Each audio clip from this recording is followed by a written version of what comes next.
Hi folks, I'm Rick Wedell. I'm the Chief Investment Officer at RFG Advisory, and I wanted to come to you today and talk to you a little bit about some changes that we are making to the buffered portion of your investment strategy.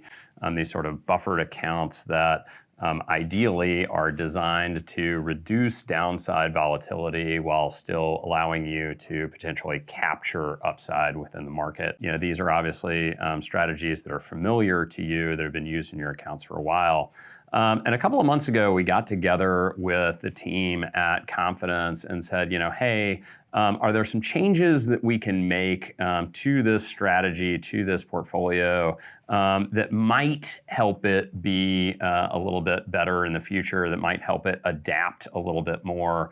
And so we came up with a partnership and a product and a suite of portfolios that we will be gradually migrating your buffered accounts to over time. And really the design here is to try and do a couple of things.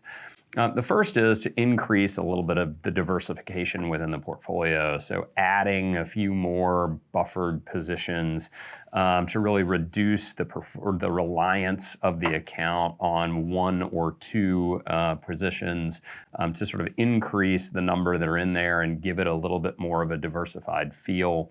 And at the same time, reduce some of the internal expense ratios, generally trying to target funds that have a little bit lower expense ratio than some of the funds that we were previously using.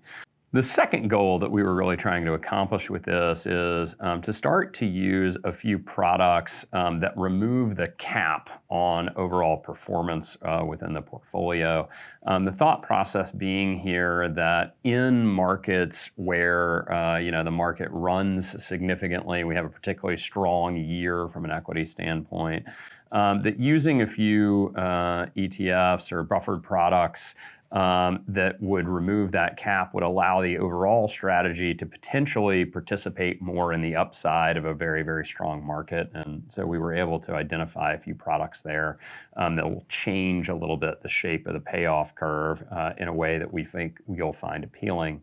And then last but not least, what we're really trying to do is reduce the impact of market timing.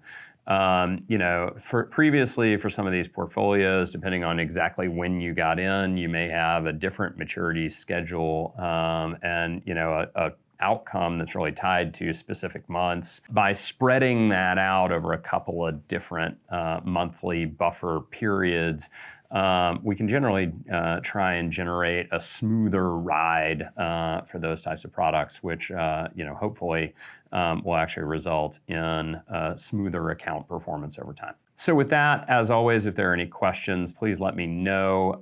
If there are any tax consequences associated with making the change, then the team at Confidence will be reaching out to you directly to talk about those. If there are not any tax consequence, then we will start to go ahead and maneuver those accounts into the newer strategies. I hope you're having a great day. Any questions, reach out, and I look forward to talking to you again soon.